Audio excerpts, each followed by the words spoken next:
এই পুরো পৃথিবীতে বাংলাদেশের শত্রু দেশ বলতে কোনো দেশই নেই, শুধুমাত্র আমাদের ভারত এবং মিয়ানমার ছাড়া। হ্যাঁ ভিউয়ার্স, এটা একদমই সত্যি কথা।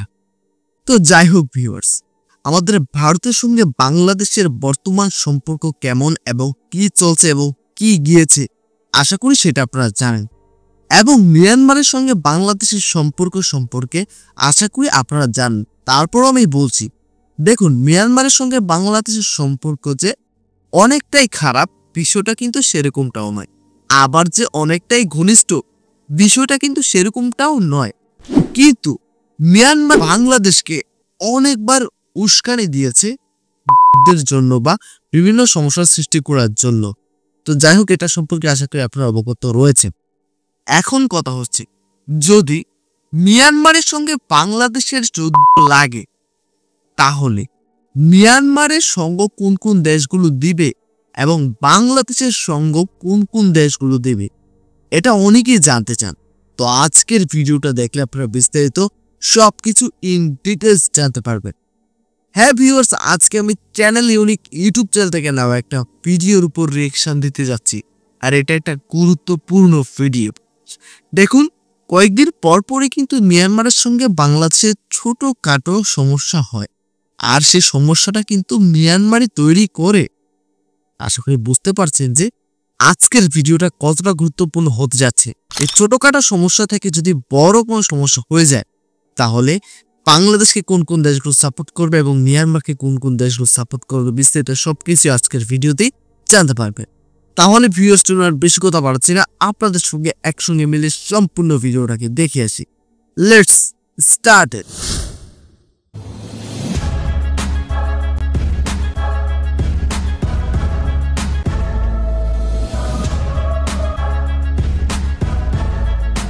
একটি প্রশ্ন আমাদের মধ্যে প্রায়শই ঘুরপাক খায় যে বাংলাদেশ মিয়ানমার যুদ্ধ লাগলে কোন দেশ বাংলাদেশকে সাপোর্ট করবে আর কোন দেশ মিয়ানমারকে সাপোর্ট করবে। বন্ধুরা, চলুন এর উত্তরটা খুঁজে দেখি। বাংলাদেশ প্রতিনিয়ত চেষ্টা চালিয়ে যাচ্ছে কোনো রকম সংঘাতে না জড়িয়ে কূটনৈতিকভাবে মিয়ানমারের সাথে সমস্যার সমাধানের জন্য, কিন্তু বারবার মিয়ানমার বাংলাদেশকে উস্কানি দিয়ে যাচ্ছে। বারবার মিয়ানমার বাংলাদেশের আকাশসীমা লঙ্ঘন করে যাচ্ছে। বাংলাদেশের ভেতরে প্রায়শই মটরশেল নিক্ষেপ করে থাকে মিয়ানমার, আবার সেই সাথে সীমান্তে অস্ত্রশস্ত্র সহ সীমান্তে সেনা মোতায়েন করে বাংলাদেশকে যুদ্ধের উস্কানি দিতে চায় মিয়ানমার। কিন্তু তারপরও বাংলাদেশ কখনো যুদ্ধে জড়াতে রাজি নয়।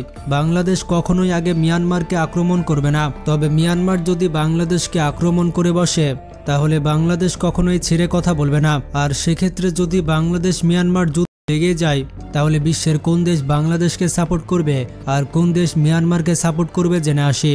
তবে শুরুতে আপনাদের একটা কথা বলে দিই, 2019 সালের ডিসেম্বরে মিয়ানমারের বিরুদ্ধে আনা রোহিঙ্গা ইস্যু নিয়ে জাতিসংঘে ভোট দেওয়া হয়েছিল।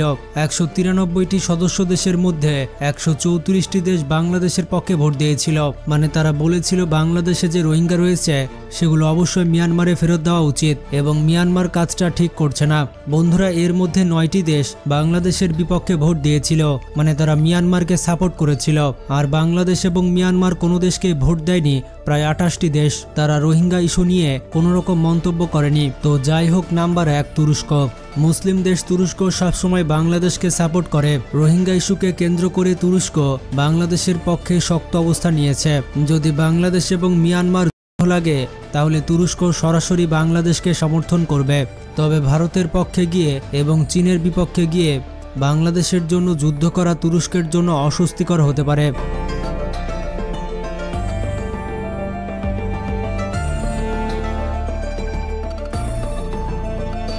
নেক্সট, যুক্তরাষ্ট্র। আমেরিকা কিন্তু রাখাইন রাজ্য দখল করতে চায় এবং সেখানে আমেরিকা নতুন রাষ্ট্র গড়তে চায়, কিন্তু আমেরিকার সেই প্রস্তাবে রাজি হয়নি বাংলাদেশ।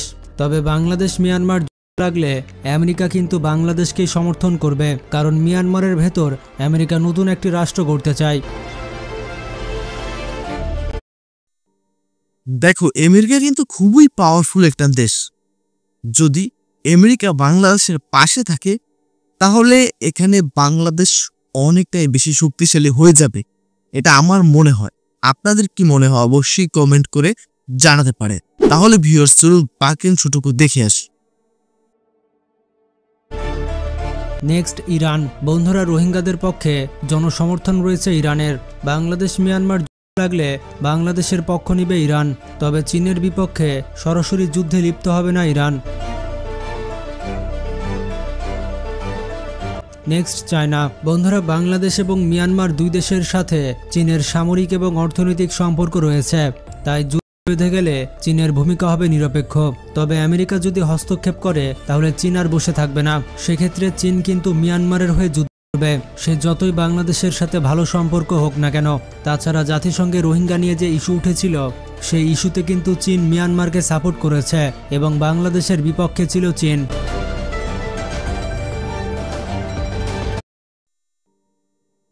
দেখো, চীন যদি বাংলাদেশের বিপক্ষে চলে যায় তাহলে এখানে বিষয়টা কিন্তু অন্যরকম হয়ে যেতে পারে। বাট যদি যুক্তরাষ্ট্র মানে আমেরিকা যদি বাংলাদেশের পক্ষ নেয় তাহলে চীন মিয়ানমারের পক্ষ নেবে। আর এখানে কি হতে পারে বা কি হতে যাচ্ছে তাহলে আশা করি আপনারা বুঝতে পারছেন। তাহলে ভিউয়ার্স, চলুন বাকি অংশটা দেখিয়ে আসি। Next India. দেখুন বন্ধুরা, যদি শেখ হাসিনা ক্ষমতায় থাকতো তাহলে ভারত বাংলাদেশকে সাপোর্ট করত, কিন্তু যেহেতু এখন ভারত মদতপুষ্ট সরকার বাংলাদেশে নেই, তাই ভারত কিন্তু চাইবে মিয়ানমারকে সাপোর্ট করতে। কিন্তু তারপরও বাংলাদেশ মিয়ানমার লাগলে ভারত কিন্তু নিরপেক্ষ ভূমিকা পালন করবে। এছাড়া জাতিসংঘের যে ভোট হয়েছিল সেখানেও ভারত নিরপেক্ষ ভূমিকা পালন করেছিল, খুবই শিয়ানা একটা মাল। তবে বাংলাদেশ মিয়ানমার আমেরিকা এবং চীন যদি সরাসরি লিপ্ত হয়, সেক্ষেত্রে আমেরিকার অনুরোধে চীনের বিপক্ষে যুদ্ধে নামতে পারে ভারত, তো সেক্ষেত্রে আবার ঘুরে ফিরে বাংলাদেশকে সাপোর্ট করতে হবে। Next Russia. দেখুন বন্ধুরা, বাংলাদেশ এবং মিয়ানমার দুই দেশের সাথেই সামরিক এবং অর্থনৈতিক সম্পর্ক রয়েছে রাশিয়ার। এই জন্য বাংলাদেশ মিয়ানমার রাশিয়া কিন্তু নিরপেক্ষ ভূমিকা পালন করবে। যদি কোনো ক্ষেত্রে রাশিয়া সরাসরি যুদ্ধ তাহলে আমেরিকার বিপক্ষে এবং চীনের পক্ষে হয়ে যুদ্ধ করবে। তাছাড়া রোহিঙ্গা ইস্যুকে কেন্দ্র করে রাশিয়া কিন্তু বাংলাদেশের পক্ষে ভোট দেয়নি, রাশিয়া সাপোর্ট করেছে মিয়ানমারকে। Next Israel. দেখুন বন্ধুরা, মিয়ানমারের সাথে সামরিক সম্পর্ক রয়েছে ইসরায়েলের, তবে আমেরিকা যদি বাংলাদেশের পক্ষে তাহলে ইসরায়েল কিন্তু মিয়ানমারকে সাপোর্ট করতে পারবে না। এক্ষেত্রে হয় ইসরায়েলকে চুপ করে বসে থাকতে হবে, আর না হয় বাংলাদেশের পক্ষ হয়ে যুদ্ধ করতে হবে, কারণ আমেরিকা যেদিকে যাবে ইসরায়েলকে সেদিকে যেতে হবেই। দেখো, আমার একটা বিষয় না খুব বেশি মনে হচ্ছে, জাস্ট আমি না বলে পারছি না, সেটা হচ্ছে আমার মনে হয় না বাংলাদেশ কখনো ইসরায়েলের কাছ থেকে সাহায্য নেবে। আর যাই হয়ে যাক না কেন বাংলাদেশে, আমার মনে হয় না বাংলাদেশ কখনোই ইসরায়েলের কাছ থেকে সাহায্য নেবে। তো যারা যারা আমার এই ভিডিওটা বাংলাদেশ থেকে দেখছেন, অবশ্যই আপনার মতামত জানাতে ভুলবেন না যে আপনারা কি ইসরায়েল থেকে সাহায্য নিতে চান বা নেবেন কিনা। তাহলে ভিউয়ার্স, চলুন বাকি অংশটা দেখে এসে।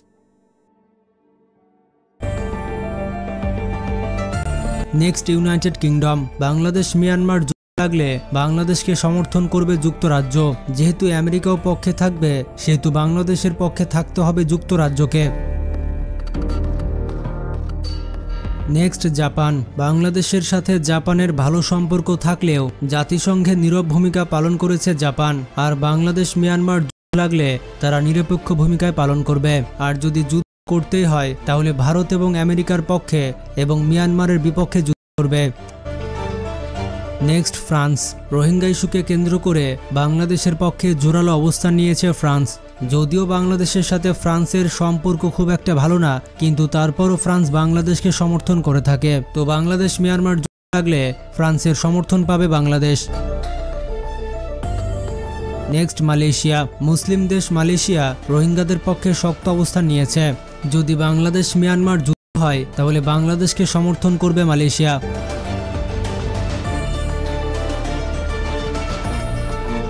Next Germany. দেখুন বন্ধুরা, রোহিঙ্গা ইস্যুকে কেন্দ্র করে বাংলাদেশকে সমর্থন করেছে জার্মানি। যদি বাংলাদেশ মিয়ানমারের মধ্যে যুদ্ধ হয় তাহলে জার্মানির সমর্থন পাবে বাংলাদেশ। Next Canada. রোহিঙ্গা ইস্যুতে বাংলাদেশের পক্ষে জোরালো অবস্থান নিয়েছে কানাডা। তো সেই হিসেবে বাংলাদেশ মিয়ানমার হলে বাংলাদেশকে সমর্থন করবে কানাডা। অস্ট্রেলিয়া। রোহিঙ্গা ইস্যুকে কেন্দ্র করে বাংলাদেশের পক্ষে জোরালো অবস্থান নিয়েছে অস্ট্রেলিয়া, তাই বাংলাদেশ মিয়ানমার যুদ্ধে অস্ট্রেলিয়া কিন্তু বাংলাদেশকে সমর্থন করবে। ইন্দোনেশিয়া। যেমনটা জানেন, ইন্দোনেশিয়ার সাথে বাংলাদেশের অনেক ভালো সম্পর্ক রয়েছে, সেক্ষেত্রে বাংলাদেশ মিয়ানমার যুদ্ধ হলে ইন্দোনেশিয়ার সাপোর্ট পাবে বাংলাদেশ। নেক্সট আফগানিস্তান। বন্ধুরা, আফগানিস্তানের সাথে বাংলাদেশের বেশ ভালো সম্পর্ক রয়েছে, তাই বাংলাদেশ মিয়ানমার যুদ্ধ হলে আফগানিস্তানের সমর্থন পাবে বাংলাদেশ। এছাড়া যুদ্ধে বাংলাদেশের প্রতি জোরালো সমর্থন থাকবে আজারবাইজান, বেলজিয়াম, মেক্সিকো, মিশর, ইরাক, জর্ডান এবং নাইজেরিয়া। দেখুন বন্ধুরা, এটি হচ্ছে হাইপোথিসিস বিষয়, আর যেমনটা জানেন পলিটিক্স মানেই কিন্তু দুমুখ সাপ, কে কখন কোন দিক থেকে পোল্টি মারে কোনো হিসাব নেই, তাই বাস্তবে এই হাইপোথিসিস বিষয়গুলো নাও মিলতে পারে। এই বিষয়ে আপনার কি মতামত কমেন্টে জানান, আর ভিডিওটি বেশি বেশি শেয়ার করে সবাইকে জানিয়ে দিন। ভালো থাকবেন, টেক কেয়ার। ভিউয়ার্স, আপনারা তো সম্পূর্ণ ভিডিওটা দেখতেই পেলেন। আশা করি আপনারা বিস্তারিত সবকিছু বুঝতে পেরেছেন এবং জানতে পেরেছেন। দেখুন, এখানে একটা বিষয় কিন্তু যিনি ভিডিওটা মেক করেছেন তিনি কিন্তু বলেছেন, সেটা হচ্ছে পলিটিক্স মানে এখানে কে কোন মোড় নেবে সেটা বলা যায় না। এখানে যে দেশগুলোর নাম বলা হলো যারা বাংলাদেশের পাশে থাকবে, তারা যে যুদ্ধের সময় বাংলাদেশের পাশে থাকবে বা বাংলাদেশের হয়ে যুদ্ধ করবে, বিষয়টা কিন্তু নাও মিলতে পারে বা নাও হতে পারে। তো যাই হোক ভিউয়ার্স, এখানে আমি আমার ব্যক্তিগত মতামতটা জানাচ্ছি। সেটা হচ্ছে, যদি কোনো দেশ বাংলাদেশকে সাপোর্ট না করে, তাহলেও কিন্তু মিয়ানমারকে নিয়ে বাংলাদেশের ভয় পাওয়ার কোনো কারণই থাকবে না। যদি বিষয়টা এমন হয়, মানে যদি বাংলাদেশকেও কোনো দেশ সাপোর্ট না করে এবং অন্যদিকে মিয়ানমারকেও কোনো দেশ সাপোর্ট না করে, মানে বাংলাদেশের হয়েও কেউ আসবে না এবং মিয়ানমারের হয়েও কেউ আসবে না, তাহলে মিয়ানমারের জন্য বাংলাদেশ একাই যথেষ্ট। হ্যাঁ, দেখুন, হয়তো এখন অনেকেই বলবেন যে মিয়ানমারের বিমান বাহিনী কিন্তু অনেক পাওয়ারফুল, এটা সেটা।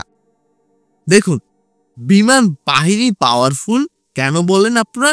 সেটা হচ্ছে মিয়ানমারের কাছে প্লেন রয়েছে, বিমান রয়েছে, এজন্যই তো। দেখুন, আপনার হাতে যদি একটা রাইফেল ধরিয়ে দেওয়া হয়, অনেক দামি একটা রাইফেল, পাওয়ারফুল রাইফেল, যদি আপনি সেটাকে ভালোভাবে চালাতে না পারেন, তাহলে সেটার কোনো মূল্যই নেই। ঠিক আছে, আশা করি বুঝতে পেরেছি। এখানে বিষয়টা হচ্ছে, বাংলাদেশের যে বাহিনীগুলো রয়েছে, এই বাহিনীগুলোর তুলনা আমি মিয়ানমারের বাহিনীগুলোর সঙ্গে করতে পারি না, কারণ বাংলাদেশের বাহিনীগুলো হচ্ছে আপগ্রেডেড। আশা করি বুঝতে পেরেছে। এবং বাংলাদেশের কাছে যা যা রয়েছে তা মিয়ানমারকে বসিয়ে দেওয়ার জন্য যথেষ্ট। তো যাই হোক ভিউয়ার্স, এখানে আমি আর বেশি কিছু বলতে চাচ্ছি না। আশা করি আপনারা বুঝতে পেরেছেন। তো সম্পূর্ণ ভিডিওটা দেখার পরে আপনার যদি কোনো ব্যক্তিগত মতামত থাকে, অবশ্যই কমেন্ট করে জানাতে ভুলবেন না। এবং যদি ভিডিওটা ভালো লেগে থাকে, আপনি চাইলে আমাদের চ্যানেলটাকে সাবস্ক্রাইব করতে পারেন এবং আপনি চাইলে নাও করতে পারেন, সেটা আপনার ব্যক্তিগত বিষয় এবং ব্যক্তিগত ব্যাপার। এবং যদি ভিডিওটা ভালো লেগে থাকে, আপনাদের কাছে রিকোয়েস্ট, অবশ্যই ভিডিওতে একটা লাইক করে যাবে। তাহলে ভিউয়ার্স, এখানেই বিদায় নিচ্ছি। দেখা হবে পরবর্তী কোনো একটা ভিডিওতে। ততক্ষণ পর্যন্ত সকলে ভালো থাকবেন, সুস্থ থাকবেন, নিজের খেয়াল রাখবেন এবং পোলাইট রিক্স ইউটিউব চ্যানেলের সঙ্গেই থাকবেন। Tata, bye bye.